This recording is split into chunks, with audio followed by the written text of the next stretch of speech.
তিতলি এবং বিশাল নিউ ইয়র্কে থাকতো। আজ 3 বছর হয়েছে তাদের বিয়ে হয়েছে।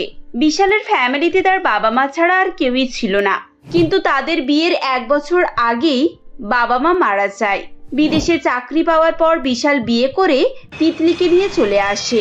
তারা দুজনে এখানেই সেটেল হয়ে যায়, কিন্তু তিতলির পরিবার দেশে রয়েছে। সে মাঝে মধ্যেই তাদের সবাইকে খুব মিস করে। সবার থেকে দূরে একা এখানে তার মন বসে না। এমনই একদিন বিশাল এবং তিতলি একটি পার্টিতে যাওয়ার জন্য রেডি হচ্ছিল। তখন তিতলি বলে, বিশাল, আমি তোমায় বারবার বলে অস্থির হয়ে গেছি, তোমার সাথে পার্টিতে যেতে আমার একেবারে ভালো লাগে না। খুব বিরক্ত লাগে এসব পার্টি আমার। Titli, you are my wife. পার্টিতে তুমি আমার সঙ্গে যাবে না তো আমি কাকে নিয়ে যাব? আর এগুলো বিজনেস মিটিং, ওখানে না গেলে হয় নাকি? বিজনেস বিজনেস আর বিজনেস, এছাড়া কি তুমি আর কিছুই দেখতে পাও না নাকি? আমি কবে থেকে তোমাকে একটা কথা বলছি, তুমি তো সেই কথাই কোনো গুরুত্বই দিচ্ছ না। কি কথা বলছো তুমি? কি গুরুত্বটা দিইনি আমি? আজ 3 বছর হলো আমরা এখানে এসেছি। আমি তোমাকে প্রত্যেক মাসে একবার করে বলি যে অন্তত 15 দিনের ছুটি নিয়ে একবার দেশে চলো। আমার কথার তো কোনো গুরুত্বই নেই তোমার কাছে। আচ্ছা, তাহলে ম্যাডামের এই সমস্যা। ঠিক আছে, আমি তাহলে খুব তাড়াতাড়ি তোমাকে দেশে নিয়ে যাচ্ছি, তৈরি হয়ে থেকো। তুমি সবসময় এরকমই বলো, কিন্তু তুমি ব্যাপারটাকে সিরিয়াসই নাও না। এই করে করে তুমি আমাকে ভুলেছো, এবার নিজের দেশটাকেও ভুলে যাচ্ছ। আরে ডার্লিং, তোমাকে আমি কি করে ভুলবো? তুমি তো আমার ওয়াইফ, আর আমার দেশ আমার মা, সে কি আমি ভুলতে পারি? থাক, তোমাকে আর এইসব ডায়লগ দিতে হবে না। চলো তাড়াতাড়ি ঝামেলা মিটিয়ে বাড়ি এসে আমি একটু ঘুমাবো। এরপর বিশাল এবং তিতলি দুজনেই পার্টিতে চলে যায়। সেখানে গিয়ে বিশাল তার বন্ধুদের সঙ্গে আড্ডা দিতে এবং কথাবার্তা বলতে ব্যস্ত হয়ে যায়। তিতলি চুপচাপ একটি টেবিলে এক কোণে বসে থাকে। এসব পার্টি তার একেবারেই ভালো লাগতো না। সে দিনের পর দিন একাকিত্বে ভুগতে থাকে। এভাবে আরো 1 মাস কেটে যায়। হঠাৎ একদিন সন্ধ্যাবেলা বিশাল একটি ফাইল নিয়ে তার কাছে আসে এবং তাকে দেয়। ওই ফাইল খুলে তিতলি অবাক হয়ে যায় এবং বলে, কি, এটা তো টিকিট। আমরা দেশে যাচ্ছি, সত্যি সত্যি দেশে যাচ্ছি। আমার তো বিশ্বাসই হচ্ছে না বিশাল। টিকিট হাতে পেয়েও বিশ্বাস হচ্ছে না তো? তাহলে চলো একেবারে বাপের বাড়ি পৌঁছে তারপরে বিশ্বাস করবে। হা হা হা। Thank you thank you thank you so much Vishal, I love you. Ticket হাতে পেয়ে তিতলির আনন্দের সীমা থাকে না। 2 সপ্তাহ ধরে সীমা তার বাপের বাড়ি যাওয়ার জন্য সব কেনাকাটা করতে থাকে। পরের সপ্তাহে তারা ফ্লাইটে করে দেশে এসে পৌঁছায়। বিশালের পরিবারের কেউই ছিল না। বিদেশে যাওয়ার আগে বিশাল সমস্ত জায়গা সম্পত্তি বিক্রি করে সেখান থেকে চলে গিয়েছিল। এজন্য তারা সোজা তিতলির বাড়িতে গিয়ে ওঠে। এরপর মেয়ে এবং জামাইকে দেখতে পেয়ে তিতলির মা এবং পরিবারের বাকিরা খুবই খুশি হয়ে যায়। তিতলির মা চন্দনা দেবী বলেন, বাবা, আজ কত বছর পর আমার মেয়েটাকে দেখলাম। চোখ জুড়িয়ে গেল তোদের দুজনকে দেখে। আমি তো ভেবেছিলাম আর তোদেরকে দেখতেই পাবো না। মা, তুমি শুধু শুধু এরকম কথা বলছো কেন? তুমি তো জানো এসব কথা শুনলে আমার মন খারাপ হয়ে যায়। আমিও তোমাদেরকে কম মিস করিনি মা। তোমাদের জন্য আমি প্রত্যেক দিন কত কাঁদতাম, তোমরা জানো।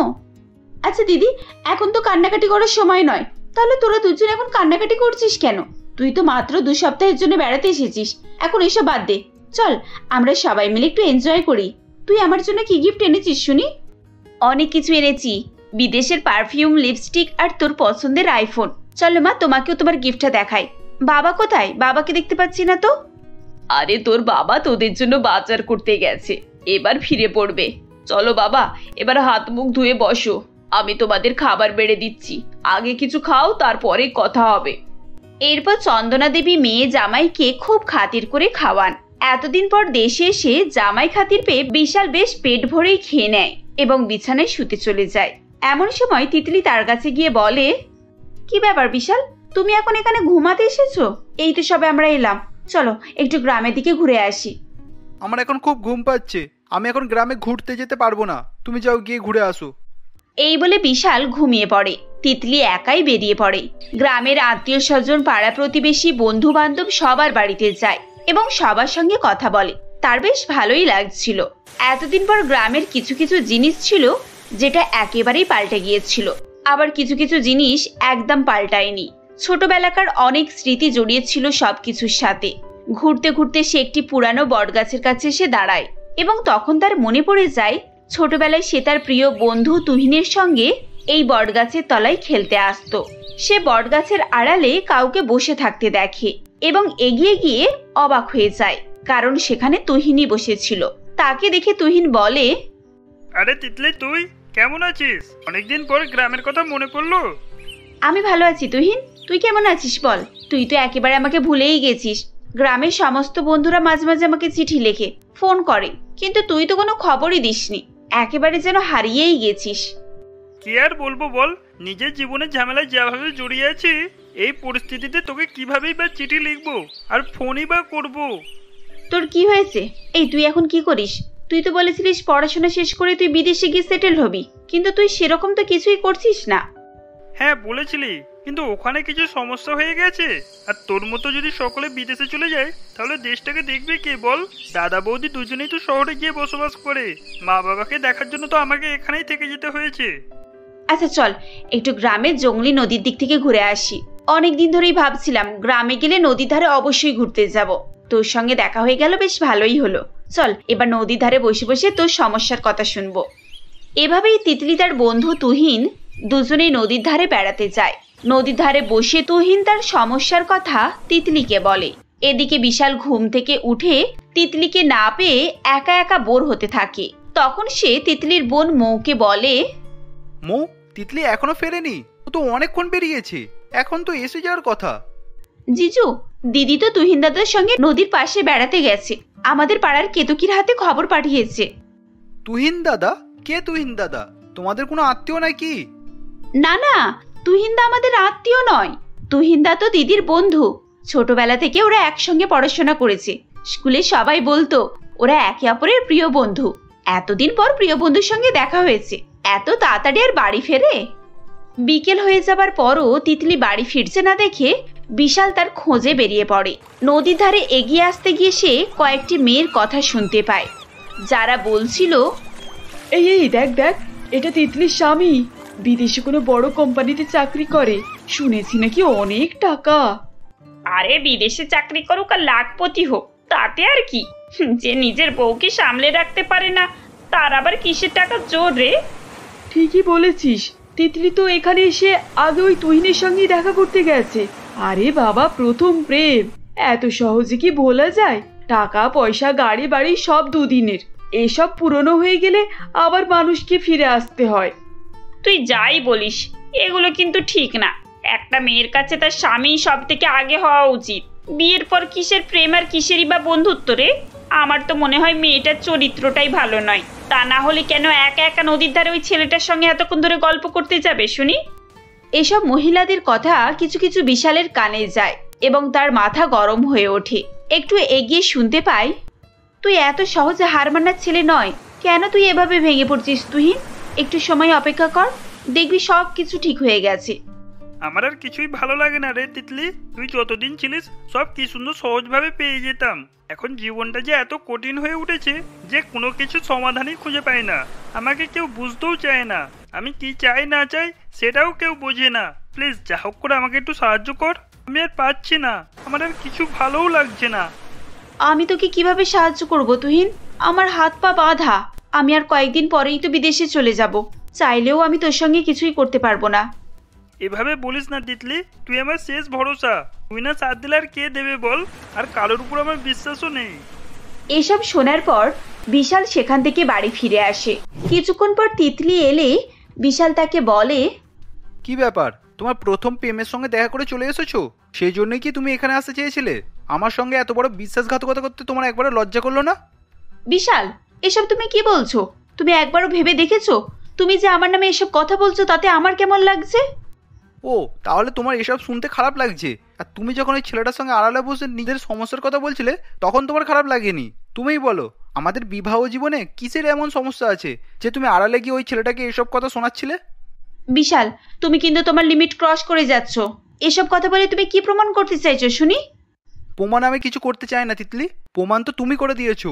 এতদিন ধরে আমার ভালোবাসার এই মর্যাদা দিয়েছো তুমি। এবার আমি ভালো করে বুঝতে পেরেছি তুমি কেন দেশে আসার জন্য এত ছটফট করছিলে। আর তুমি তো আমাকে বলেই দিতে পারতে যে তুমি তোমার পুরাতন বয়ফ্রেন্ডের সঙ্গে দেখা করতে চাও, আমি তোমাকে সঙ্গে সঙ্গে পাঠিয়ে দিতাম। এত নাটক করার কি ছিল? এভাবে বিশাল আর তিতলির মধ্যে তুমুল ঝগড়া হয়। সেদিন রাতে তারা দুজন ঘুমাচ্ছিল। হঠাৎই তিতলির ফোন বেজে ওঠে। ফোন নিয়ে সে বারান্দায় উঠে চলে আসে এবং কারোর সঙ্গে যেন কথা বলে। এরপর সে চুপি চুপি দরজা খুলে বাইরে বেরিয়ে পড়ে এবং মনে মনে বলে, বিশাল আমার উপরে রেগে আছে, ও আমাকে এত ভুল বুঝছে। এখন আমি ওকে কি করে বোঝাবো যে আসল সত্যিটা কি? ও তো আমার কথা শুনতেই রাজি নয়। যাই হোক, ওর রাগের থেকেও এখন তুহিনের হেল্প করাটা বেশি গুরুত্ব। আগে তুহিনের সমস্যাটা মিটুক, তারপর ধীরে সুস্থে বিশালকে বুঝিয়ে সবকিছু বলবো। বিশাল সবকিছুই শুয়ে শুয়ে লক্ষ্য করছিল। তিতলির বেরিয়ে যাবার পর সে তার পিছু নেয়। তিতলি তুহিনের বাড়ির দিকে এগিয়ে যাচ্ছে। বিশালের আর বুঝতে বাকি রইল না যে তিতলি তুহিনের বাড়িতেই যাচ্ছে। এসব দেখে বিশাল প্রচন্ড পরিমাণে রেগে যায় এবং সে নিজের ঘরে এসে শুয়ে পড়ে। ঘন্টা দুয়েক পর তিতলি বাড়ি ফিরে আসে এবং চুপি চুপি গিয়ে বিছানায় শুয়ে পড়ে। বিশাল তার সঙ্গে কোনোই কথা বলে না। এভাবেই ৩-৪ দিন কেটে যায়। তিতলি প্রত্যেক দিন রাতে উঠে তুহিনের বাড়িতে যেত এবং ভোরের দিকে বাড়ি ফিরে আসতো। বিশাল কয়েকদিন সহ্য করার পর একদিন সকালে কাউকে কিছু না বলেই ব্যাগপত্র নিয়ে সেখান থেকে বেরিয়ে পড়ে। রাস্তায় যেতে যেতে সে মনে মনে বলে, তুমি আমাকে অনেক ঠকিয়েছো তিতলি। তুমি যে আমার সঙ্গে এরকম করবে আমি স্বপ্নও ভাবিনি। তোমার জন্য আমি কি নাই করিনি। তোমাকে নিয়ে আমি একটা সংসার বেঁধেছিলাম, তুমি কিনা আগুন লাগিয়ে দিলে। না, আমি আর ওকে আমার সঙ্গে নিয়ে যাব না। থাক ওর ফ্যামিলির সঙ্গে আর পুরাতন বয়ফ্রেন্ডের সঙ্গে। এরপর বিশাল গাড়ির ড্রাইভারকে বলে, দাদা একটু তাড়াতাড়ি গাড়িটা চালান, আমার খুব দেরি হয়ে যাচ্ছে। দেখুন স্যার, এটা গ্রামের রাস্তা, আপনার বিদেশি রাস্তা নয় যে 160-এ গাড়ি চালাবো। এখানে গরু, ছাগল, মুরগি সবই ঘোরাঘুরি করে, তাই আমাকে এইভাবেই গাড়ি চালাতে হয়। আচ্ছা ঠিক আছে, চুপচাপ চলো। আরে সামনে ওটা কি? স্যার, মনে হচ্ছে ওটা একটা মেয়ে, লিফট চাইছে। কি করব? হ্যাঁ, হয়তো মার্কেটের দিকে যাবে। এখানে তো আর কোনো গাড়িও নেই। এখন তো অন্য কোনো গাড়িও আসবে বলে মনে হচ্ছে না। ঠিক আছে, দাঁড়িয়ে মেয়েটাকে তুলে নাও, যেখানে যাবে ছেড়ে দিও। এরপর ড্রাইভার মেয়েটির কাছে গাড়ি দাঁড় করায়। তখন মেয়েটি বলে, বাবু, আপনারা কি বাজারের দিকে যাচ্ছেন? যদি যান তাহলে আমাকে একটু ছেড়ে দেবেন। আসলে আমি আধ ঘন্টা ধরে দাঁড়িয়ে আছি, কোনো গাড়ি পাচ্ছি না। হ্যাঁ, চলে এসো। গাড়িতে ওঠার পর রুমা বিশালকে বলে, আমি এই গ্রামেরই বাসিন্দা। সাধারণত এই সময় গাড়ি থাকে, আজকে কেন গাড়ি নেই বুঝতেই পারছি না। আচ্ছা বাবু, আপনাকে তো আগে কখনো দেখিনি, আপনি কি এখানে নতুন এসেছেন? হ্যাঁ, আমি গ্রামের কেউ না, আমি এখানে জামাই। এই কিছুদিন হয়েছে মুখার্জি বাবুদের বাড়িতে এসেছি। ও আচ্ছা, স্কুল মাস্টার মুখার্জি মশাই, আপনি তারই জামাই? তার মানে তো আপনি তিতলি দিদির স্বামী, আমাদের পাড়ার জামাই বাবু। জামাই বাবু, আপনি আমায় চিনবেন না, তবে তিতলি দিদি আমাকে খুব ভালো করে চেনে। এই কদিন দিদি আমাকে খুব সাহায্য করেছে। দিদি ছিল বলে আজকে আমার সংসারটা বেঁচে গেল। তাই নাকি? তা কি এমন সাহায্য করেছে তোমার তিতলি, তুমি এত খুশি? আমি তো গ্রামেরই মেয়ে, গ্রামের স্কুলে পড়াশোনা করেছি। বেশি দূর পড়াশোনা করতে পারিনি, ওই মাধ্যমিক পাস। তাই ভদ্রলোকদের মতো ওঠা বসা, কথাবার্তা, পোশাক আশাক পরা এসব আমি কিছুই জানতাম না। আমার স্বামী অনেক পড়াশোনা করেছে, শহরে গিয়ে অনেক ডিগ্রিও নিয়েছে। ওরা আমাকে পছন্দই ছিল না। একসময় আমাদের মধ্যে হয়তো বিচ্ছেদ হতে পারত, কিন্তু দিদি আমায় ট্রেনিং দিয়ে সব কিছু শিখিয়েছেন। এখন আমি পুরোপুরি পাল্টে গেছি, আর আমার স্বামী আমাকে স্বীকার করে নিয়েছে। যে সত্যিই খুব ভালো কথা। তা তুমি কি আগে থেকে তিতলিকে চিনতে নাকি? তোমরা কি একই স্কুলে পড়াশোনা করেছো? আরে না না জামাই বাবু, তিতলি দিদি তো আমার থেকে অনেক সিনিয়র। আমার স্বামী তুহিন ওনার বন্ধু, সেই সূত্রেই আমাদের পরিচয়। বাইরে থাকে, ওদের আবার এসব শহরের চালচলন পছন্দ নয়, তাই দিদি আমাকে লুকিয়ে রাত্রেবেলা ট্রেনিং দিতে যেত। তুহিন তোমার স্বামী? তুহিন বিবাহিত? আরে জামাই বাবু, আপনিও না কিরকম কথা বলছেন। বিবাহিত না হলে আমি ওর বউ হলাম কি করে শুনি? কালকে আমাদের বাড়িতে একটা অনুষ্ঠান আছে, আমাদের বিবাহ বার্ষিকীর অনুষ্ঠান। আমি দিদিকে নিমন্ত্রণ করেছি, আপনাকেও কিন্তু আসতে হবে। আপনি প্লিজ দিদিকে নিয়ে কালকে আমাদের অনুষ্ঠানে আসুন, আমরা খুবই খুশি হব তাহলে। আরে হ্যাঁ, যাবো না কেন?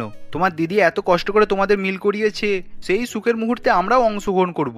তুমি এখন কোথায় যাচ্ছ তাহলে? ওই কালকের অনুষ্ঠানের জন্য কিছু ভালো ভালো কাপড় কিনতে যাচ্ছি, আর ওর জন্য একটা গিফটও। বিশাল রুমাকে বাজারে ছেড়ে দেয় এবং নিজে তিতলির জন্য বেশ কিছু গিফট কেনে। এরপর বাড়ি ফিরে আসে। এদিকে তিতলি সকাল থেকে বিশালকে দেখতে না পেয়ে খুবই চিন্তিত হয়ে পড়ে এবং বলে, বিশাল নিশ্চয়ই আমাকে ছেড়ে চলে গেছে। শেষ পর্যন্ত আমাকে এরকম ভুল বুঝলো। একবার তো ভালো করে জিজ্ঞাসা করলেই পারতো, এভাবে ভুল বুঝে আমাকে কি করে ও ছেড়ে যেতে পারে। দরজায় কলিং বেলের শব্দ শুনে তিতলি গিয়ে দরজা খোলে এবং দেখে বিশাল সামনে দাঁড়িয়ে আছে। বিশালকে দেখে তিতলি চিৎকার করে বলে, বিশাল তুমি কোথায় চলে গিয়েছিলে? তুমি সকাল সকাল না বলে এভাবে কেউ চলে যায়? তুমি জানো তোমার জন্য আমার কত চিন্তা হচ্ছিল। আরে বাবা দাঁড়াও দাঁড়াও, এত প্রশ্নের উত্তর আমি একসঙ্গে কি করে দেব? আমি তোমার জন্য মার্কেটে গিয়েছিলাম, তোমার জন্য কত সুন্দর একটা ড্রেস এনেছি। হ্যাঁ, কিন্তু হঠাৎ করে তুমি আমার জন্য এসব আনতে গেলে কেন? হঠাৎ করে নয় ম্যাডাম, একটা অনুষ্ঠান আছে, সেই জন্যই তোমার এই ড্রেসটা কিনে নিয়ে এলাম। কাল তৈরি থাকবে, আমি তোমাকে নিয়ে একটা অনুষ্ঠান বাড়িতে যাব। অনুষ্ঠান বাড়িতে? তুমি এখানে কাউকে চেনো নাকি? হ্যাঁ চিনি, আর আমি যার কথা বলছি তুমিও তাকে চেনো। তোমার বন্ধু তুহিনের স্ত্রী, ওর বিবাহ বার্ষিক অনুষ্ঠানে আমাদেরকে ইনভাইট করেছে। রুমা তোমাকে ইনভাইট করেছে? ও তো আমাকেও বলেছিল। যাক, বেশ ভালোই হবে, আমরা দুজনে মিলে অনুষ্ঠান দেখতে যাব। পরের দিন অনুষ্ঠান থেকে ফিরে তিতলি বিশালকে বলে, আচ্ছা বিশাল, সত্যি করে বলো তো, তুমি সেদিন না জানিয়ে বাড়ি ছেড়ে চলে যাচ্ছিলে তো? তুমি কি আমাকে ছেড়ে চলে যাওয়ার জন্য এসব করেছিলে? বিশাল, তুমি কি আমাকে সন্দেহ করতে? আরে বাবা, তোমার মাথা খারাপ নাকি? সামান্য একটু ব্যাপারে তোমাকে আমি কেন সন্দেহ করতে যাব? ওসব কথা তুমি ভুলে যাও। আচ্ছা ঠিক আছে, তুমি যখন বলছো তখন আমি ভুলেই যাচ্ছি। আর শোনো, কালকে বাড়িতে একটা পার্টি আছে, আমাদের আসার খুশিতে বাবা মা এই পার্টিটা দিয়েছেন। বেশ ভালোই হয়েছে, বিদেশে আমি পার্টি করে কাটাতাম, দেশে আজকে এই অনুষ্ঠান কালকে ওই অনুষ্ঠান করেই দিন কাটছে। আমার তো বেশ ভালোই লাগছে।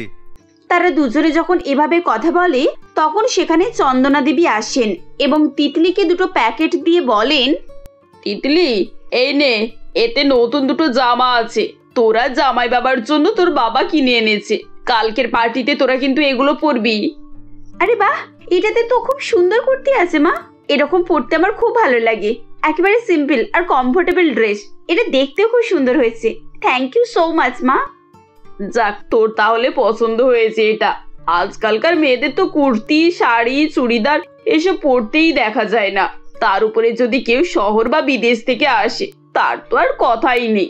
জামার নামে ওই এক টুকরো কাপড় পরে শুধু, ছি, দেখতেও কত খারাপ লাগে। মা, যেমন দেশ তেমন বেশ, এতে খারাপ লাগার কি আছে? তোর সাথে বাবু আমি তর্ক করতে পারবো না। জামাগুলো একবার পরে ট্রাই করে দেখে নিবি, যদি ফিটিংস করানোর দরকার পড়ে তাহলে আজকের মধ্যেই করিয়ে দিবি। আমি আসছি, অনেক কাজ আছে। পরের দিন সন্ধ্যাবেলা অনুষ্ঠান শুরু হয়। বাড়িতে প্রচুর গেস্ট আসে, আত্মীয় স্বজন থেকে আরম্ভ করে তিতলির অনেক বন্ধু বান্ধবও সেখানে উপস্থিত হয়। কিছুক্ষণ পর তিতলি একটু অস্থির হয়ে ওঠে। তখন বিশাল বলে, কি ব্যাপার তিতলি, তুমি এত অস্থির হয়ে কাকে খুঁজছো? দেখো না বিশাল, পার্টিতে সবাই আছে, অথচ আমার মৌ বা তার কোনো বন্ধু বান্ধবদেরকে আমি এখনো দেখতে পাচ্ছি না। তাই তো, আমিও তো এই ব্যাপারটা লক্ষ্য করছি। ও কি এখনো রেডি হয়নি? বুঝতে পারছি না। তুমি এখানে পার্টি অ্যাটেন্ড করো, আমি একটু রুম থেকে হয়ে আসছি। আমার কথা কেউ জিজ্ঞাসা করলে তুমি একটু ম্যানেজ করে নিও, ওকে? এই বলে তিতলি সেখান থেকে মৌয়ের ঘরে আসে।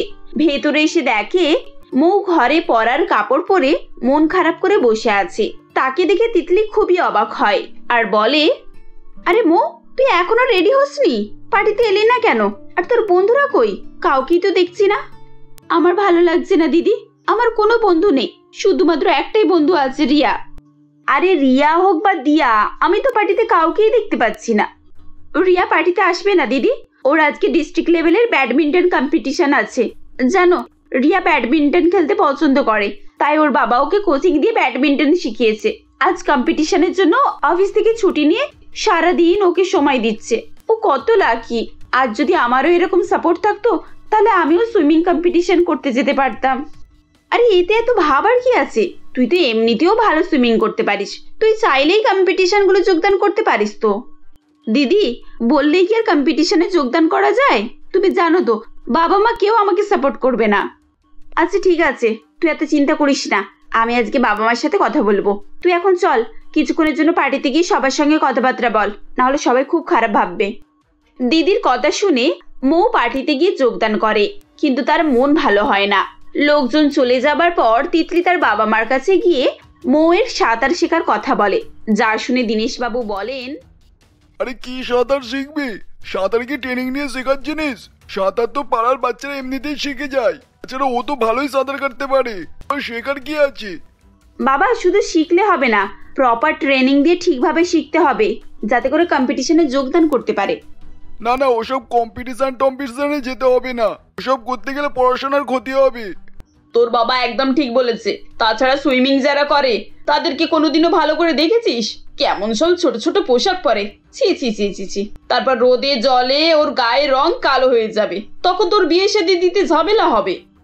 মা, বাবা, তোমাদের এখন মৌকে সাপোর্ট করাটা আগে দরকার। ও যদি এই বয়সে এসব না শিখে তাহলে কখনো ও শিখবে? পড়ার সাথে সাথে এগুলো খুব জরুরি। এসব বেকার টাইম পাস, সারাদিন সুইমিং নিয়ে চক্করে ওর আসল পড়াশোনাটাই জলে চলে যাবে। তারপর ভেবে দেখ, আমাদের দেশের হাজার হাজার লক্ষ লক্ষ বাচ্চারা এভাবে সুইমিং শিখছে, সবাই কি আর ফার্স্ট হবে? সুইমিং শিখে কোনো ভবিষ্যৎই নেই। দেখলি তো দিদি, আমি বলেছিলাম না বাবা মা কখনোই রাজি হবে না। ওরা তো কখনোই আমাকে কোনো কাজে সাপোর্টই করে না। এই বলে মৌ সেখান থেকে চলে যায়। তখন তিতলি তার বাবা মাকে বুঝিয়ে বলে, মা, ও যেটা করতে চাইছে ওকে করতে দাও না। এভাবে জোর করে ওকে পড়াশোনা করালে ও হয়তো পাস করবে, কিন্তু ভালো রেজাল্টটা করতে পারবে না। তাছাড়া তুমি বলো তো, আমাদের দেশে লক্ষ লক্ষ কোটি কোটি ছেলেমেয়েরা তো পড়াশোনা করছে, সবাই কি আর ফার্স্ট হচ্ছে? তাহলে তাদের পড়াশোনা করার কি দরকার? পড়াশোনা করাটা দরকার, কারণ পড়াশোনাটা জরুরি একটা জিনিস। এক্সট্রা কারিকুলার অ্যাক্টিভিটি এগুলোও জরুরি মা, শরীরের জন্য আর মনের জন্যও। আমরা ওসব কিছু শুনতে চাই না। ও জোর করলো বলে ফালতু ফালতু সময় নষ্ট করা আর টাকা নষ্ট করার মানেই হয় না। তুই এবার যা, জামাই অনেকক্ষণ ধরে তোর জন্য অপেক্ষা করছে। এরপর তিতলি সেখান থেকে উঠে নিজের বোনের ঘরে যায়। সেখানে দেখে বসে বসে মৌ কান্নাকাটি করছে। তিতলিকে দেখে মৌ বলে, দিদি, আমি জানতাম তুমি যতই বোঝাও বাবা মা কখনো বুঝবে না। আমি তো এসব চেষ্টা করাই ছেড়ে দিয়েছি। তুমি ছেড়ে দাও দিদি, কিচ্ছু হবে না ওইসব। আচ্ছা তুই আমাকে বলতো, ডিস্ট্রিক্ট লেভেলে সুইমিং কম্পিটিশন কবে আছে? দিদি, আমাকে কি ডিস্ট্রিক্ট লেভেল কম্পিটিশনে নেবে নাকি? ডিস্ট্রিক্ট লেভেলে যেতে হলে ট্রেনিং এর দরকার হয়। এখন আপাতত আমি স্কুল লেভেলটা কমপ্লিট করতে পারি। ঠিক আছে, তাহলে তুই এক কাজ কর, একটা ভালো ট্রেনিং স্কুলে ভর্তি হয়ে যা। এক্সট্রা ক্লাস আছে বলে স্কুলের ছুটির পর ওখানে গিয়ে ঘন্টা দুয়েক সাঁতার শিখবি। কিন্তু দিদি, ট্রেনিং এর জন্য টাকা কোথায় পাবো আমি? ওফ, তুই টাকার কথা চিন্তা করছিস কেন? তোর জামাইবাবু কিসের জন্য আছে শুনি? হ্যাঁ দিদি, তুমিও না সত্যি। এরপর মৌ তাদের স্কুলের কাছাকাছি একটি ভালো সুইমিং ট্রেনিং স্কুলে ভর্তি হয়ে যায়। প্রত্যেকদিন স্কুল ছুটির পর সে সেখানে সাঁতার কাটতে শিখতে শুরু করে। মৌ এমনিতেই খুব ভালো সাঁতার কাটতো। এরপর তার ইচ্ছা আর জেদের জন্য কয়েকদিনের মধ্যেই বাকি সবার তুলনায় সে খুব ভালো সাঁতার শিখে যায়। এরপর ইন্টার স্কুল সুইমিং কম্পিটিশন শুরু হয়। মৌ সেখানে পার্টিসিপেট করে এবং ফার্স্ট প্রাইজ জিতে যায়। তিতলি এবং বিশালের বিদেশ ফেরার সময় হয়ে যায়। এমনই একদিন বিশাল তিতলির কাছে আসে আর বলে, তিতলি, একটা খবর আছে। আমার জন্য কতটা ভালো তা জানি না, তবে তোমার জন্য খুব ভালো। আরে বাবা, এত ঘুরিয়ে কথা বলছো কেন? যা বলার পরিষ্কার করে বলো। আমার কোম্পানিতে একটা প্রজেক্ট দিল্লিতে শুরু হচ্ছে। কোম্পানি থেকে এইমাত্র মেল আসলো, ওরা ওই প্রজেক্টের দায়িত্ব আমাকেই দিয়েছে। শুধু আর কিছুদিন এখানে থাকতে পারবে। বলো, এটা গুড নিউজ কি না? হ্যাঁ, এটা তো খুব ভালো একটা নিউজ, কিন্তু তুমি কি একাই দিল্লি যাবে? তুমি যদি সঙ্গে যেতে চাও তো যেতে পারো। আমার ওখানে সপ্তাহখানেক কাজ আছে, তারপর আমি ফিরে আসবো। মোটামুটি মাসখানেক দেশে থাকতে পারবো। ও, এক সপ্তাহের ব্যাপার? তাহলে তুমি যাও। আমি শুধু শুধু এক সপ্তাহের জন্য এত ট্রাভেল করব না। তুমি তোমার কাজ মিটিয়ে এসো, তারপর আমরা সবাই মিলে কোথাও থেকে একটা বেরিয়ে আসবো। ঠিক আছে, যেমন তোমার ইচ্ছা ম্যাডাম। এরপর বিশাল দিল্লিতে চলে যায়। এদিকে মৌ তার প্র্যাকটিস চালিয়ে যাচ্ছিল। কিছুদিন পর ডিস্ট্রিক্ট লেভেল কম্পিটিশনের জন্য ক্যান্ডিডেট সিলেক্ট করা হয়। অনেকগুলো ট্রায়ালের পর মৌয়ের ট্রেনিং সেন্টার থেকে মৌকে সিলেক্ট করা হয়। ফাইনাল ট্রেনিং এর দিন ট্রেনিং শেষ করে মৌ বাড়ি ফিরে আসে এবং তার দিদিকে বলে, দিদি, কাল আমার ডিস্ট্রিক্ট লেভেলের কম্পিটিশন আছে, কিন্তু আমার তো খুব ভয় করছে। আরে এত ভয় পাওয়ার কি আছে? তুই এত ভালো প্র্যাকটিস করেছিস, তোর ভয় করার কোনো দরকার নেই। দিদি, কালকে আমার কম্পিটিশনে আমার সঙ্গে কেউ যাবে না? এভাবে আমি একা একা কি করে সবকিছু ম্যানেজ করব? কে তোকে বলেছে কেউ তোর সঙ্গে যাবে না? আমি যাবো তোর সঙ্গে। কালকে ভোরের বেলা তো জামাইবাবু দিল্লি থেকে ফিরে আসছে, ওকে খানিকক্ষণ এয়ারপোর্টে ওয়েট করতে বলবো, তারপর আমরা দুজনে মিলে তোর সঙ্গে যাব। থ্যাংক ইউ দিদি, তুমি না থাকলে আমার জন্য এসব করা খুব কষ্টের হয়ে যেত। এখন থ্যাঙ্কস জানাতে হবে না তোকে, কালকে প্রাইজটা পা, তারপরে থ্যাঙ্কস জানাবি। পরের দিন যথাসময়ে তারা কম্পিটিশনের জায়গায় পৌঁছে যায়। এখানে 3টে রাউন্ড কম্পিটিশন হয়। দীর্ঘদিনের প্র্যাকটিস না থাকার কারণে মৌ ফার্স্ট প্রাইজ পায় না, কিন্তু সে থার্ড পজিশনে আসে। কিন্তু প্রথমবার ডিস্ট্রিক্ট লেভেলে খেলতে গিয়ে থার্ড পজিশনে আসাটা চারটিখানিক ব্যাপার নয়, এটা মৌয়ের জন্য অনেক ছিল। মৌ খুবই খুশি হয়, তাকে ট্রফি এবং আরো অন্যান্য পুরস্কার দেওয়া হয়। সবশেষে তিতলি এবং বিশাল তাকে কংগ্রাচুলেশন জানায় এবং তাকে সঙ্গে করে বাড়ি নিয়ে আসে। বাড়িতে এসে যখন তারা সবকিছু চন্দনা দেবী এবং দীনেশবাবুকে বলে তখন তারা একেবারে চমকে যান। মা বাবা দেখো, মৌ কত কি পেয়েছে, আর এই ট্রফিটা দেখো, ভীষণ সুন্দর না? এবার বলো তোমাদের কি বক্তব্য আছে। তাহলে এতদিন ধরে বাবা মাকে লুকিয়ে তোরা দুই বোনে এইসব করছিলিস, একবারের জন্য আমাদেরকে বুঝতেও দিসনি। এবারে আমি বুঝেছি কেন তোর স্কুল থেকে বাড়ি ফিরতে এত দেরি হয়। যাই হোক, আজকে তুই সত্যি সত্যি আমার মাথা উঁচু করে দিয়েছিস, আমার তো খুবই ভালো লাগছে। এখন মনে হচ্ছে তোর কথাগুলো কেন আমি আগে মেনে নিলাম না, তাহলে হয়তো আরো বড় বড় জায়গায় কম্পিটিশন করতে পারতিস। সত্যি বাবা তুমি খুশি হয়েছো? খুশি হয়েছি মানে আমি অনেক খুশি হয়েছি, আর তো অনেক গর্বও হচ্ছে। আমার মেয়ে যে এত ট্যালেন্ট তা আমি বুঝতে পারলাম না। ভেবে নাও ভালো করে, পরে কিন্তু এসব নিয়ে কোনো রকমের ঝামেলা করা যাবে না। আর মা, মৌয়ের সুইমিং কস্টিউম নিয়ে তোমার কোনো সমস্যা নেই তো? আরে বাবা, সমস্যা কিসের? তুই তো বলেছিলি যেমন দেশ তেমন বেশ, এখানে যেমন খেলা তেমনই তো ড্রেস। চন্দনা দেবীর কথায় সবাই হেসে ফেলে। এরপর দীনেশবাবু বলেন, চলো চলো, অনেক গল্প হয়েছে, এবারে জামাইয়ের জন্য খাবার দাবার নিয়ে আসো। দিল্লি থেকে ফিরে তারপর ট্রেনিং সেন্টারে গিয়েছে, সেখান থেকে কম্পিটিশন করাতে নিয়ে গেছে।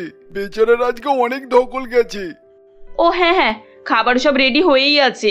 তিতলিমা, আমার সঙ্গে একটু আয় তো, আমি সব বেড়ে দিই, তুই নিয়ে এসে একটু টেবিলে ওগুলোকে সাজিয়ে রেখে দে। হ্যাঁ মা চলো। কয়েকদিন পর একদিন সকালে তিতলি বিশালকে বলে, জানো মৌকে দেখে এই গ্রামের অনেক গার্জেন তাদের মেয়েদেরকে এখন সাঁতার ট্রেনিং এ ভর্তি করিয়েছে, আর অনেকে ক্যারাটেতেও ভর্তি করিয়েছে। তাই নাকি? এ তো খুব ভালো কথা। যাক, একজনকে দেখে বাকিরা ইন্সপিরেশন পেয়েছে। এইভাবে একজন দুজন করে সবাই এগিয়ে যাবে। আমাদের গ্রামের অনেক ছেলে মেয়েদের অনেক ভালো ভালো ট্যালেন্ট ছিল জানো, কিন্তু গ্রামের মানুষদের এরকম মানসিকতার জন্য তারা তাদের ছেলে মেয়েদের ভবিষ্যৎগুলোকে নষ্ট করেছে। এরা কাউকে বোঝার চেষ্টাই করে না। এখনো সবাই আশেপাশের লোকজন, পাড়া প্রতিবেশী কে কি বলবে এসব নিয়েই অস্থির থাকে। নিজেদের ছেলে মেয়েদের মনের ভাবনা এদের কাছে মূল্যহীন।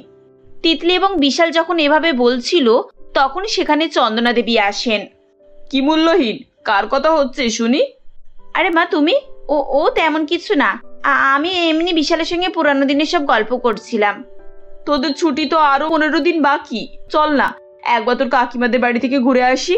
জানিস তো ওরা কেমন, না গেলে আবার হাজার রকমের কথা হবে। কাকিমাদের বাড়ি? মা, আমার না এখন ওখানে যেতে ইচ্ছে হচ্ছে না।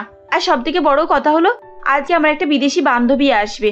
আচ্ছা মা, ও যদি এখানে কিছুদিন থাকে তোমার কোনো সমস্যা হবে না তো? সমস্যা? কিসের সমস্যা? আমাদের তো একটা রুম খালিই পড়ে আছে, ও ওখানেই থেকে যাবে, আমার কোনো সমস্যা হবে না। তাছাড়া একটা মানুষ বাড়তি হলে তেমন কোনো প্রবলেম নেই। একটা মানুষ নয় মা, হয়তো ওর সঙ্গে ওর শাশুড়ি মাও আসবে। কি শাশুড়ি মা? ততক্ষণে চন্দনা দেবীর বাড়ির বাইরে রাস্তায় একটি ট্যাক্সি এসে দাঁড়ায়। ট্যাক্সি থেকে একটি ফর্সা বিদেশি মতো মেয়ে বের হয় এবং তার সঙ্গে একজন দেশি শাশুড়ি। ট্যাক্সি থেকে নেমে ভদ্রমহিলা ড্রাইভারকে বলেন, এই যে ড্রাইভার, দুটো মেয়ে এতক্ষণ তোমার সঙ্গে এলো, আমাদের সাথে তো কোনো পুরুষ মানুষ নেই, তুমি কি দেখতে পাচ্ছ না? এত ভারী ভারী ব্যাগপত্রগুলো আমরা নামাতে পারছি না, গাড়ি থেকে নেমে ব্যাগগুলোকে নামিয়ে দাও না। ব্যাগ বয়ার জন্য আলাদা করে এক্সট্রা 100 টাকা লাগবে ম্যাডাম, আর আমার ভাড়া 900 টাকা। আরে আরে, দিনে দুপুরে কি তোমরা ডাকাতি শুরু করেছো নাকি? স্টেশন থেকে এটুকু আসতেই 900 টাকা নিলে। এতগুলো টাকা দিয়ে আমরা এই পুরো এলাকাটা ঘুরে নেব, এটুকু এসেছো, 500 টাকার 1 পয়সা দেবো না। আর শোনো, ব্যাগ বওয়ার জন্য কোনো টাকা দিতে পারবো না। এই নাও ধরো তোমার টাকা। এ কি ম্যাডাম, সঙ্গে বিদেশি মেয়েকে নিয়ে ঘুরছেন আর বলছেন টাকা নেই? ঠিক তখনই বিদেশি দেখতে মেয়ে রোজি বলে, এক্সকিউজ মি দাদা, আমি বিদেশি নয়, আমার জন্ম ইন্ডিয়াতেই। তোর সাহস তো কম নয়, তুই আমার বৌমাকে দেখে ট্যাক্সির ভাড়া বাড়িয়েছিস?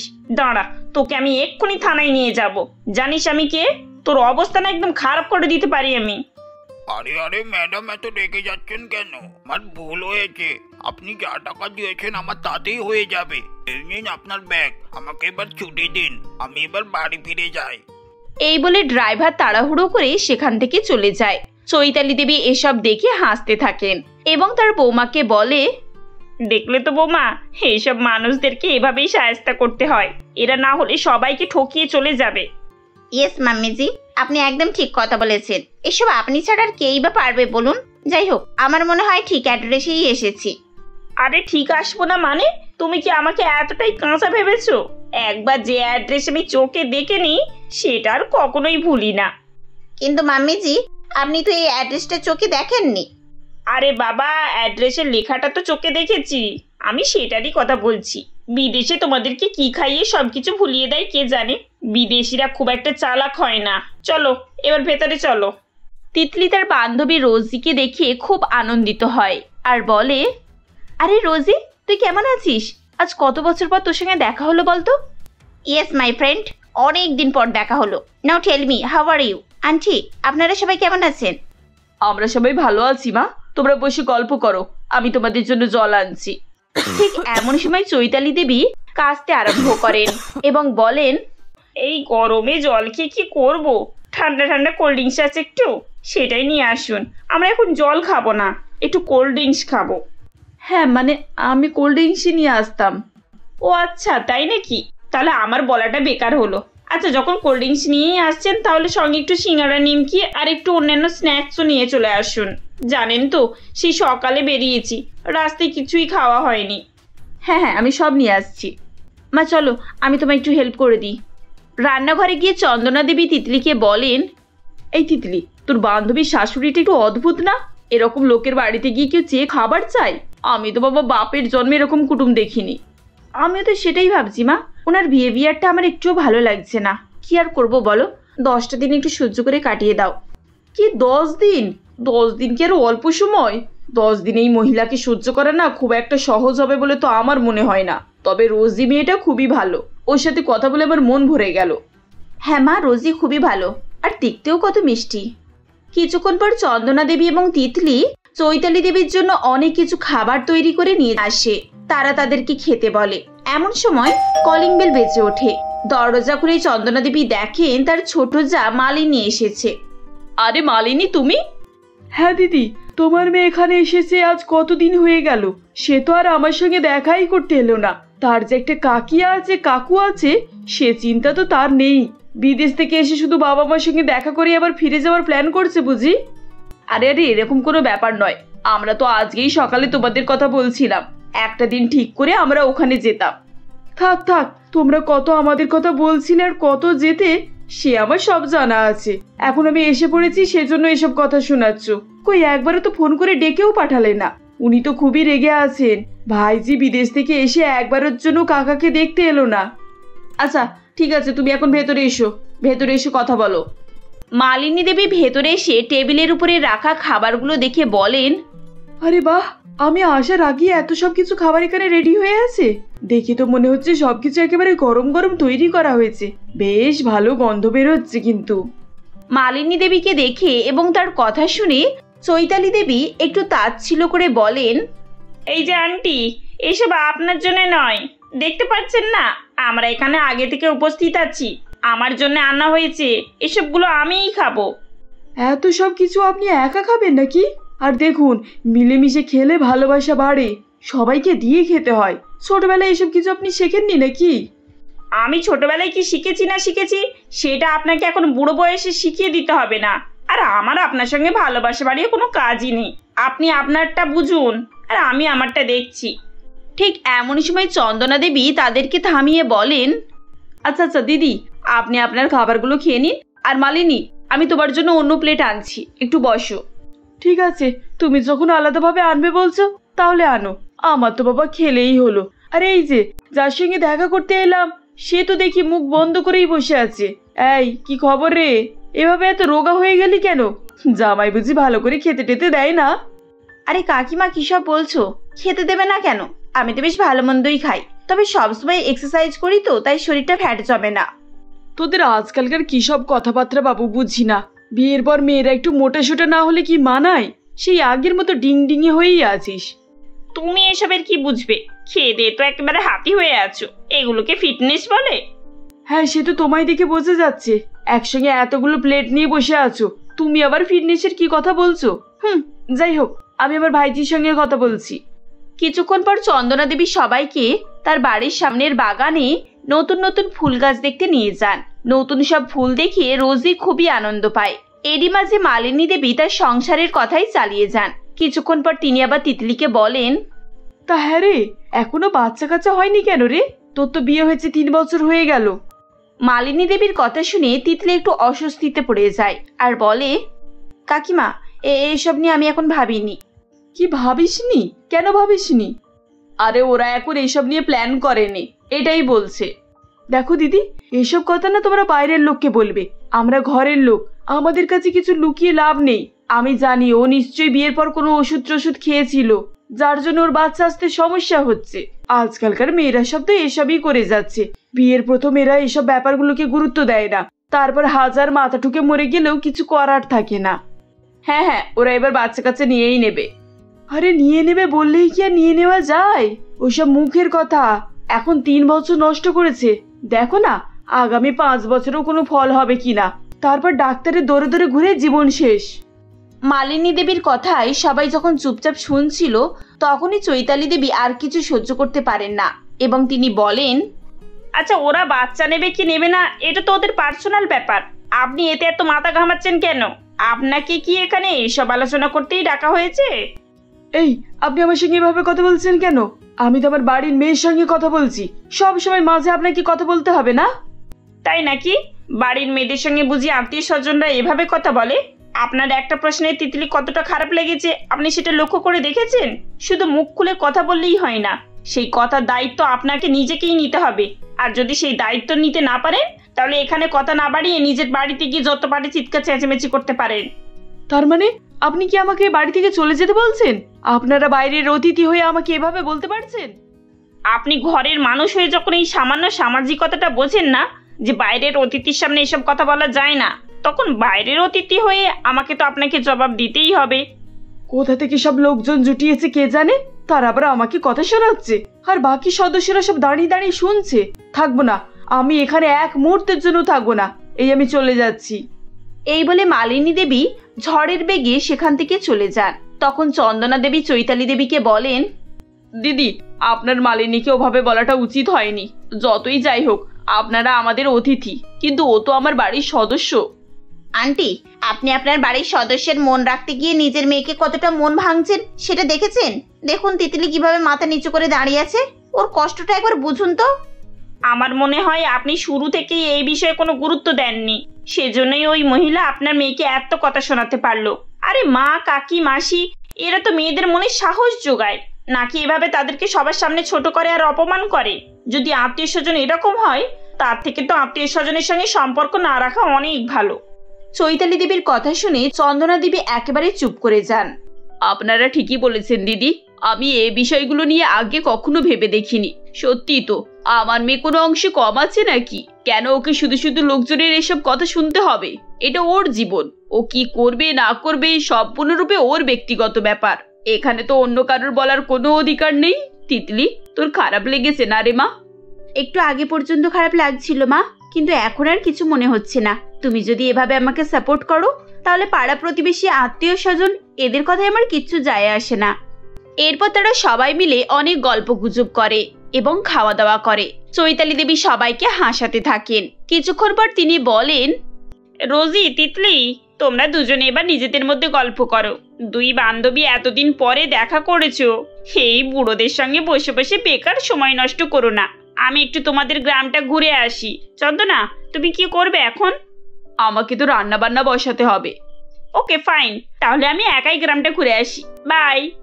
চৈতালি দেবী চলে যাবার পর চন্দনা দেবী রোজিকে বলেন, রোজি, সত্যি তোমার শাশুড়ি মা খুবই ভালো মনের মানুষ। কত হাসি মজা করেন আর কত ফ্রি ভাবে থাকেন উনি। আজকালকার যুগে এরকম মানুষ কিন্তু খুব কম দেখতে পাওয়া যায়। হ্যাঁ আন্টি, আপনি একেবারে ঠিক কথা বলেছেন। মা সত্যি খুব ভালো, আনন্দ, হাসি, মজা, ঠাট্টা এইসব করতে উনি খুবই ভালোবাসেন। দেখুন না, গ্রামে ঘুরতে গেছেন, সেখানে সবাইকে আনন্দই দেবেন, আর কিছু না কিছু গল্প নিশ্চয়ই নিয়ে আসবেন। তৈরি থাকুন আপনি। গ্রামের রাস্তায় হাঁটতে হাঁটতে চৈতালি দেবী বিভিন্ন মানুষজনের সঙ্গে কথা বলেন এবং তাদের সঙ্গে কিছুক্ষণ সময় কাটান। একটু দূরে গিয়ে তিনি দেখেন একটি কুয়োর ধারে রাধিকা নামে এক মেয়ে বসে বসে কান্নাকাটি করছে। মেয়েটি বলছে, এভাবে কি বাঁচা যায়? এই জীবন আমি কার জন্য রাখবো? আমার শেষ আশাটুকু শেষ হয়ে গেল। আমি কি নিয়ে বাঁচবো? কার জন্য বাঁচবো এখন? কার জন্য বাঁচবে মানে? নিজের জন্য বাঁচবে, আবার কার জন্য বাঁচবে? প্রত্যেকটা মানুষ পৃথিবীতে আগে নিজের জন্য বাঁচে, তারপর অন্য কারোর কথা ভাবে। আপনি যেই হন না কেন, এইসব কথা শুনতেই ভালো লাগে। আপনাকে দেখে তো মনে হচ্ছে আপনি শহর থেকে এসেছেন। তাই খুব সহজে এসব বলছেন। গ্রামের দিকের মানুষের জীবন এত সহজ নয়। এখানে আমাদেরকে নিজেদের জন্য শুধু বাঁচলেই হয় না। আরে বাবা, আমাকে দেখে এখন শহরের মনে হলেও না, আমি গ্রামেরই মেয়ে। আমার জন্ম গ্রামেই হয়েছে, আর আমি 20 বছর গ্রামে থেকেছি। এই মেয়ে, তোমার সমস্যা কি বলো তো? এভাবে কুয়োর ধারে বসে বসে এইসব চিন্তা ভাবনা কেন মাথায় আনছো শুনি? ওই যে সামনে বাড়িটা দেখছেন, ওই বাড়িতে আমার বিয়ে হয়েছে। আজ 5 বছর হয়ে গেল, কিন্তু আমার এখনো সন্তান হয়নি। কিছুদিন ধরে চিকিৎসাও করাচ্ছিলাম। এখন ডাক্তার বলে দিয়েছে বাচ্চা হওয়ার কোনো আশা নেই। এবার আপনি বলুন, এই জীবন রেখে আমি কি করব? ব্যাস, এইটুকু কারণ? আরে বাচ্চা হয়নি বলে তুমি তোমার জীবন রাখবে না? আরে বাবা, প্রত্যেকটা মানুষের জীবনে কষ্ট করলে তবেই তো কেষ্ট মিলবে। এতটুকু ভেবে না নার্ভাস হয়ে গেলে হয় না। জীবনে তোমাকে লড়াই করতে হবে। লড়াই না করে কি এগিয়ে যাওয়া যায়? আপনি যেসব কথাগুলো বলছেন সেগুলো বই, উপন্যাস, সিনেমা, সিরিয়াল এইসবেতেই ভালো লাগে। বাস্তবে এইসবগুলোর কোনো দাম নেই। যার সঙ্গে এসব ঘটে সেই একমাত্র এসব বোঝে। আচ্ছা, তোমার যদি এতই বাচ্চা মানুষ করার শখ, তাহলে অনাথ আশ্রম থেকে একটা বাচ্চাকে নিয়ে এসে মানুষ করে নাও। এই বিষয়টা আমিও ভেবে দেখেছিলাম। আমি আর আমার স্বামী রাজিও ছিলাম, কিন্তু আমার শ্বশুর শাশুড়ি তারা কেউ রাজি হয় না। তাদের নিজেদের রক্ত চাই, অন্য মানুষের বাচ্চা তারা বাড়িতে আনতে দেবে না। ঠিক এমন সময় রাধিকার শাশুড়ি মা মঙ্গলা দেবী চিৎকার করে ডাকেন, আরে এই রাধিকা, তুই এখনো বসে বসে ওখানে কি করছিসটা কি? আর ওটা কে? কার সাথে গল্প জুড়ে দিয়েছিস তুই? সারাদিন লোকের সঙ্গে গল্প করে করে তোর মন ভরে না? বাড়িতে 1000টা কাজ পড়ে রয়েছে, আর উনি দেখো বসে বসে আড্ডা দিচ্ছে। আমাদেরকে তো একটাও বংশধর দিতে পারলি না। বাড়ির কাজগুলোও করবি না ভেবেছিস? এভাবে চললে না 2 দিনে ঘাড় ধাক্কা দিয়ে বের করে দেবো তোকে। আমার শাশুড়িকে দেখলেন তো? আপনি এবার চলে যান, না হলে এখানে এসে খুব ঝামেলা করবে। আমিও আসছি। এই বলে রাধিকা সেখান থেকে উঠে চলে যায়। কিছুক্ষণ পর চৈতালি দেবীও বাড়ি ফিরে আসেন। বাড়িতে এসে তিনি দেখেন বিশাল ল্যাপটপে বসে বসে কাজ করছে। তুমি এখনো বসে বসে অফিসের কাজ করছো? আরে বাবা, ছুটিতে এসেছো, ছুটিটা এনজয় করো। সারাদিন এভাবে ল্যাপটপের মধ্যে মুখ গুজে পড়ে থাকলে হবে? আন্টি, আমি অফিসের কাজ করছি না, একটা অন্য দরকারি কাজ করছি। Almost done. ডান মানে? কি করলে শুনি? আন্টি, আমি একটা অনাথ আশ্রমে কয়েক মাস থেকে টাকা ডোনেট করছিলাম, সেটাই করছিলাম। বাহ, খুব ভালো কথা। এসব অনাথ আশ্রমে 100-200 টাকা করে ডোনেট করা দরকার। এমনিতেই কত টাকা তো আমরা নষ্ট করে ফেলি। আরে আন্টি, 100-200 টাকা দিয়ে কি হবে? একবেলা টিফিন ভালো করে হবে না। আমি প্রত্যেক মাসে 20,000 টাকা করে ডোনেট করি। জানি এতেও কিছু হবে না জানি, কিন্তু তবুও যতটুকু পারি। কি বলো কি তুমি? 20,000 টাকা? আরে বাবা, তুমি শহরে গিয়ে টাকা রোজগার করে এইভাবে টাকাগুলো ওড়াচ্ছ? দেখো বিশাল, মানুষজন দেশ থেকে শহরে গিয়ে অনেক টাকা ইনকাম করে, যাতে করে তাদের ভবিষ্যৎটা সিকিউর হয়, ভবিষ্যতে টাকা পয়সার কোনো অভাব না হয়। ভারতবর্ষের অনেক মানুষজনের মাসিক ইনকাম 20,000-এরও কম, আর তুমি এতগুলো টাকা প্রত্যেক মাসে দান করে দিচ্ছ। আন্টি, এখন আপনি কি করবেন? আপনার কোনো কাজ আছে? না, আমার কোনো কাজ নেই। কেন? তাহলে চলুন, আমি আপনাকে একটা জায়গায় নিয়ে যাই, একটু ঘুরে আসা যাক। বেড়াতে যাবে? তাহলে তো খুব ভালো কথা। দাঁড়াও, চন্দনাকেও ডেকে নিয়ে আসি সঙ্গে করে। ও বেচারি সকাল থেকে অনেক কাজ করছে। কিছুক্ষণ পর চৈতালি দেবী এবং চন্দনা দেবী বিশালের সঙ্গে গাড়িতে বসে বেরিয়ে পড়ে। প্রায় 1 ঘন্টা যাওয়ার পর বিশাল একটি আশ্রমের কাছে এসে দাঁড়ায় এবং গাড়ি থেকে নামে। এরপর চন্দনা দেবী বলেন, এ কি বাবা, তুমি তো বললে আমরা কোথাও বেড়াতে যাব। এটা কি কোনো স্কুল? না আন্টি, এটা স্কুল না, এটা একটা অনাথ আশ্রম। আসুন আমার সঙ্গে ভিতরে আসুন।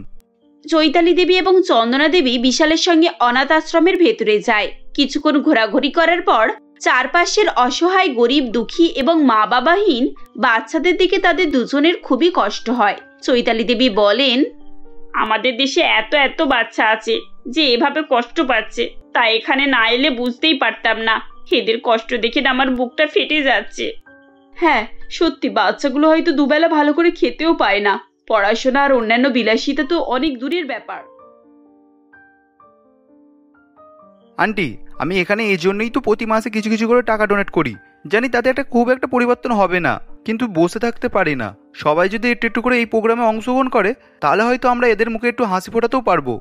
তুমি সত্যি অনেক ভালো কাজ করছো বাবা। তখন আমার ওভাবে বলাটা উচিত হয়নি। সত্যি তো, আমরা যে টাকা ইনকাম করছি তাতে শুধু কি আমাদেরই অধিকার আছে, আমাদের মতো হাজার হাজার মানুষদের অধিকার আছে, কারণ আমরা সবাই এক। কিছুক্ষণ পর চন্দনা দেবী দূরে দুজন মেয়েকে দেখতে পান। ভালো করে দেখার পর তিনি বলেন, আরে ভালো করে দেখো তো, ওই দুটো মেয়ে রোজি আর তিতলি না? হ্যাঁ, একেবারে ঠিক কথা। ওটা তো আমার বৌমা রোজি, আর ওটা তো তোমার মেয়ে তিতলি। কিন্তু ওরা এখানে কি করছে? একটু এগিয়ে গিয়ে চৈতালি দেবী তাদেরকে বলেন, রোজি, তুমি এখানে কখন এলে? কই আমাদেরকে তো কিছু বলে এলে না। মাম্মিজি, আমি এখানে অনেকক্ষণ আগেই এসেছি। আন্টি, রোজি আমাকে এই অনাথ আশ্রমের ঠিকানা 6 মাস আগেই দিয়েছে। ও তো এখানে বেশ কয়েক বছর থেকে ডোনেট করছে, আর ইন্ডিয়াতে আসলে তো ও এখানে ভিজিটও করে। ইয়েস মাম্মিজি, আই লাভ দিস প্লেস। এখানে এলে না আমার মনটা অনেক ভালো লাগে। দেখুন না, এই বাচ্চাগুলো কত ইনোসেন্ট। ওদের দিকে তাকালেই সমস্ত কষ্ট মুছে যায়। আমাদের দেশের কত কাপেলদের সন্তান হয় না। প্রত্যেকে যদি এরকম একটি করে বাচ্চা নিয়ে অ্যাডপ্ট করে, তাহলে এদের একটা করে বাড়ি হয়ে যায়। বাহ, এই কথাটা তো একেবারে ঠিক কথা বলেছো রোজি। আমি তো এটা ভেবে দেখিনি কখনো। চলো এবার বাড়ি ফিরে যাই। আমাকে একবার রাধিকার কাছে যেতে হবে। রাধিকা? Who's Radhika mummy? বিশাল বাবা, চলো তো সবাই মিলে ওর বাড়িতে একবার যাই। তোমরা সবাই মিলে বললে হয়তো কাজটা সহজে হবে। আমার একার পক্ষে এত বড় কাজ করাটা একটু কঠিন ব্যাপার। এই বলে চৈতালি দেবী সবাইকে নিয়ে রাধিকার বাড়িতে গিয়ে উপস্থিত হয় এবং রাধিকার শ্বশুর শাশুড়িকে ডেকে অনাথ আশ্রম থেকে বাচ্চা অ্যাডপ্ট করার কথা বলেন। যা শুনে রাধিকার শাশুড়ি মঙ্গলা দেবী বলেন, এসব কি কথা বলছেন? অনাথ আশ্রম থেকে বাচ্চা নিয়ে মানুষ করব? আপনার কি মাথার ঠিক আছে? দেখুন, আপনি চন্দনাদির আত্মীয়, তাই এতক্ষণ মুখ বুজে সবকিছু শুনছিলাম। এরপর আর কিছু বলবেন না, এই বলে দিলাম। একদম ঠিক কথা। আমরা আমাদের বংশের কুল প্রদীপ চাইছি, কোনো বাইরের জঞ্জালকে আমাদের বাড়িতে নিয়ে যাব না। কাকা, আপনি কেন অন্যের বাচ্চাকে বাইরের জঙ্গল বলছেন? বাচ্চারা সবাই পবিত্র হয়, ওরা কখনো জঙ্গল হতে পারে না। আচ্ছা বলুন তো, আপনার যখন আগের বারে অ্যাক্সিডেন্ট হলো, তখন আপনাকে কে রক্ত দিয়ে আপনার প্রাণটা বাঁচিয়েছিল? এসব কথা আপনি জানলেন কি করে? আপনি আমায় আগে উত্তরটা দিন। কে আপনার প্রাণ বাঁচিয়েছিল? আপনার নিজের সন্তান, আপনার স্ত্রী, আত্মীয় স্বজন, নাকি বাইরের কোনো অপরিচিত এক ব্যক্তি? আমি তো সে লোকটাকে চিনতাম না, কোনোদিনও তো দেখিনি। পরে জেনেছিলাম লোকটা একটা প্রতীক মাত্র। সে কোনো কারণ ছাড়াই আমাদের প্রাণ বাঁচিয়েছে। তাহলে বলুন, একটা অপরিচিত ব্যক্তি আপনার প্রাণ বাঁচিয়েছে, আপনাকে রক্ত দিয়েছে। এখন আপনার শরীরে তো সেই অপরিচিত ব্যক্তি রক্তই বইছে। তাহলে এখানে রক্তের ভেদাভেদটা কি করে করবেন আপনি বলুন তো? দেখুন রাধানাথ বাবু, আমরা সবাই মানুষ, আমাদের মধ্যে কোনো বিভেদ নেই। বাচ্চা অনাথ আশ্রম থেকে হোক বা বাড়ির হোক, তাকে আপনি যতটা ভালোবাসা দেবেন, আদর দেবেন, আপনার ছোঁয়া দেবেন, সে কিন্তু ততটাই আপনাদের নিজের হয়ে উঠবে। এভাবে একের পর এক চৈতালি দেবী, তিতলি, চন্দনা দেবী, রোজি ও বিশাল সবাই তাদেরকে বোঝাতে থাকে। প্রায় 2-3 ঘন্টা কথাবার্তা হবার পর রাধিকা শ্বশুর শাশুড়ি রাজি হয়ে যায়। মঙ্গলা দেবী বলেন, আমরা তো রাধিকাকে নিজের মেয়ের মতোই মনে করতাম। ওকে তো খুব ভালোও বাসতাম। শুধুমাত্র এই একটা কারণের জন্য ওকে আমরা নিজেদের থেকে অনেক দূরে করে দিয়েছি। ভালো করে ওকে দেখুন, ও কিন্তু আপনাদেরকে নিজেদের বাবা মা বলেই মনে করে। দেখুন, তখন থেকে মেয়েটা কেঁদে যাচ্ছে। ওকে একটু সান্ত্বনা দিন আর ওর পাশে দাঁড়ান। সংসারের স্বামী, স্ত্রী, শ্বশুর শাশুড়ি এসবই যদি একে অপরের সাপোর্ট না করে, তাহলে সংসারের আনন্দটা কোথায় বলুন তো? এই কষ্টটা শুধু আপনাদের না, এর সব থেকে বড় ভাগিদার হচ্ছে রাধিকা। আপনারা ওর কষ্টটা ভাগ করে নিন। রাধিকা মা, তুই আমার উপরে অনেক রেগে আছিস বল? আমি তোকে অনেক উল্টো পাল্টা করে বলেছি, কত ছোট বড় কথা বলেছি, তোর সঙ্গে ভালোভাবে কথা পর্যন্ত বলিনি। এইসবের জন্য তুই আমাকে ক্ষমা করে দে মা, তোকে অনেক কষ্ট দিয়েছি আমি। মা, আপনারা যদি আমার সঙ্গে থাকেন তাহলে আমি আর কোনো কিছুতেই ভয় পাই না, কিন্তু এভাবে আমার থেকে মুখ ফিরিয়ে নেবেন না। আমি জানি আমি আপনাদেরকে আপনাদের বংশের প্রদীপ দিতে পারিনি, কিন্তু বিশ্বাস করুন, এই ব্যাপারটা নিয়ে আপনাদের যতটা কষ্ট হচ্ছে তার থেকে কিন্তু বেশি কষ্ট আমার হচ্ছে মা। আমার নিজেকে অপরাধী বলে মনে হচ্ছে। এই জীবনটা শেষ করে দিতে ইচ্ছা হচ্ছে। খবরদার না মা, ওই কথা একেবারে মুখে আনবি না। তুই যখন এই বাড়িতে এসেছিলিস, আমি তোকে বলেছিলাম যে তুই আমার মেয়ে, কিন্তু আমি আমার নিজের প্রতিশ্রুতি ভেঙেছি। আজ আমি আবার তোর কাছে ক্ষমা চাইছি। এবার সত্যি সত্যি তোকে মন থেকে মেয়ে হিসেবে মেনে নিলাম। আজকের পর থেকে মুখে একেবারে এইসব কথা আনবি না। আর এই যে তোমরা আমায় বলো কি কি করতে হবে আমাদের। আমরা সবাই মিলে গিয়ে অনাথ আশ্রম থেকে একটা ফুটফুটে বাচ্চা নিয়ে আসবো, আর তাকেই বুকে আঁকড়ে ধরে মানুষ করব। এইসব কথা বলতে বলতে মঙ্গলা দেবীর চোখে জল বেরোতে থাকে। সবার মন আনন্দে ভরে যায়।